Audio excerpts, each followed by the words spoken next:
नमस्कार। वेदोक्त स्वस्ति वचन मंत्र का अर्थ आप सबके समक्ष प्रस्तुत है। कृपया सुनिए और इसका लाभ उठाइए। ये समस्त प्रकार की आदि व्याधि के निवारण के लिए उपयुक्त माना गया है। प्रस्तुत है। प्रथम मंत्र। महती कीर्ति वाले तथा ऐश्वर्यशाली इंद्र हमारा कल्याण करें, जिसका सब पदार्थों में स्मरण है। सबके पोषण करता पूषा अर्थात सूर्य हमारा कल्याण करें। निर्बाध गति वाले शत्रुओं का नाश करने वाले हमारा कल्याण करें। बृहस्पति हमारा कल्याण करें। बृहस्पति देवाधिदेव माने जाते हैं तथा इनका सारे ग्रहों में सबसे बड़ा स्थान भी है, जो कि नक्षत्र मंडल में ऐसा माना जाता है। दूसरा मंत्र। चारों ओर से कल्याणकारी विचार आते रहें, जो किसी से दबे नहीं, उन्हें बाधित ना किया जा सके एवं अज्ञात विषयों से प्रकट करने वाले हों, अज्ञात विषयों को प्रकट करने वाले हों, प्रगति को रोकने वाले सदैव रक्षा में तत्पर तथा देवताओं को प्रतिदिन हमारी वृद्धि के लिए तत्पर रहें, अर्थात हमारी प्रगति निरंतर रूप से होती रहे। प्रगति को रोकने वाले जितने भी जो नेगेटिव फोर्सेस हैं उनको दूर करने के लिए एक प्रार्थना की जा रही है। अगला मंत्र।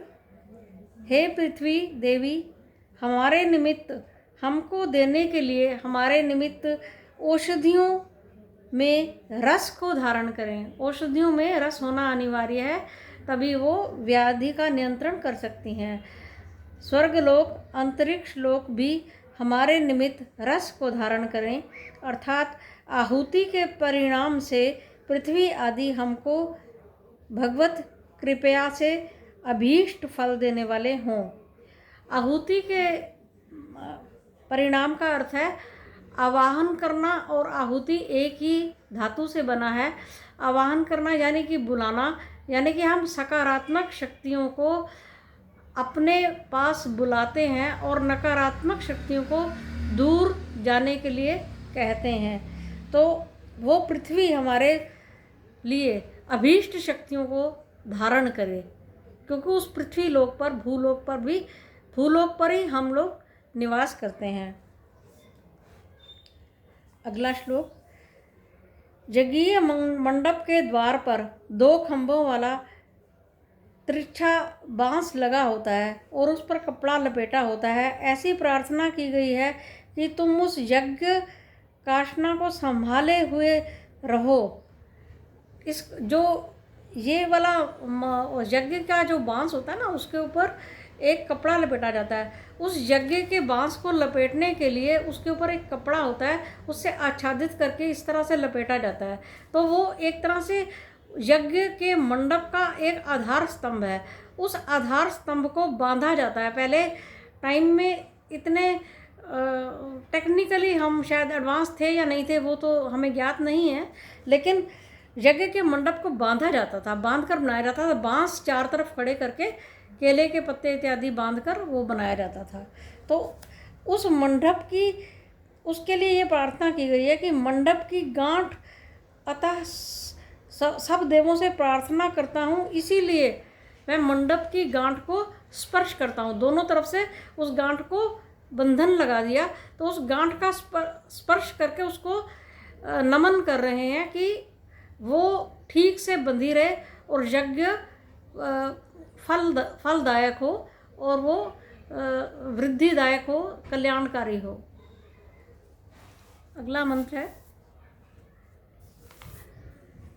अग्नि देवता की स्थापना करता हुआ इष्ट की स्थापन करता हूँ। वायु देवता की स्थापना करता हुआ इष्ट का स्थापन करता हूँ। सूर्य देवता की स्थापना करता हुआ सूर्य का स्थापन करता हूँ। चंद्र देवता की स्थापना करता हुआ इष्ट का स्थापन करता हूँ। वसु देवताओं का ध्यान करता हुआ, अष्टवसु माने गए हैं वैदिक धर्म में, तो अष्टवसु मतलब रत्न, तो उन रत्नों को मैं स्मरण कर रहे हैं। वसु देवताओं का ध्यान करते हुए इष्ट की स्थापना करता हूँ। आदित्य देवताओं को, मरुत देवताओं को स्थापना करता हूँ।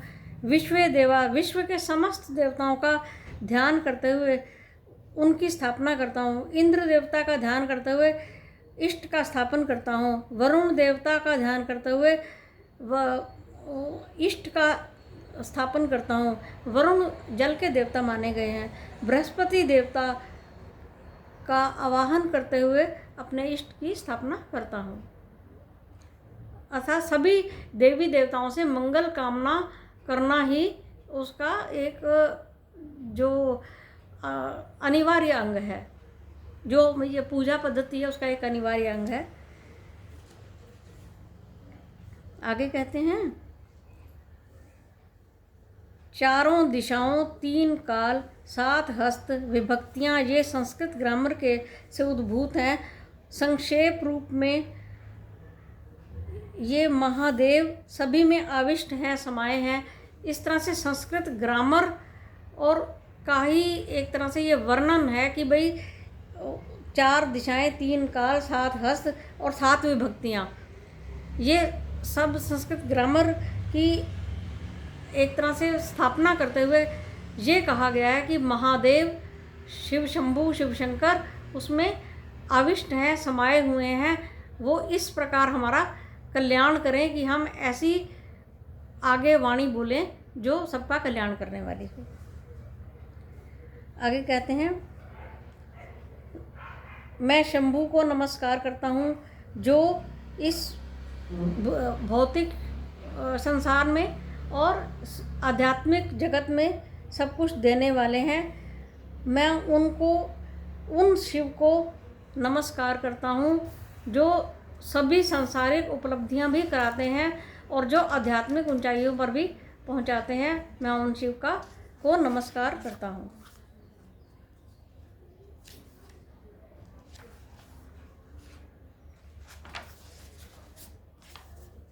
आगे कहते हैं, अदिति देवताओं की माता का नाम है और अदिति पृथ्वी को भी कहते हैं।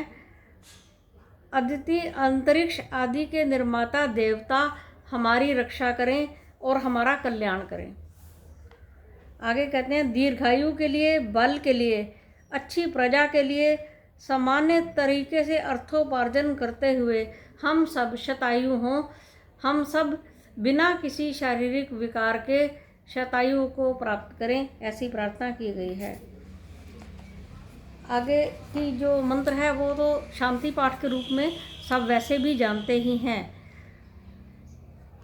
हे परमेश्वर, अंतरिक्ष में शांति हो, द्युलोक में शांति हो। द्युलोक स्वर्गलोक को कहते हैं।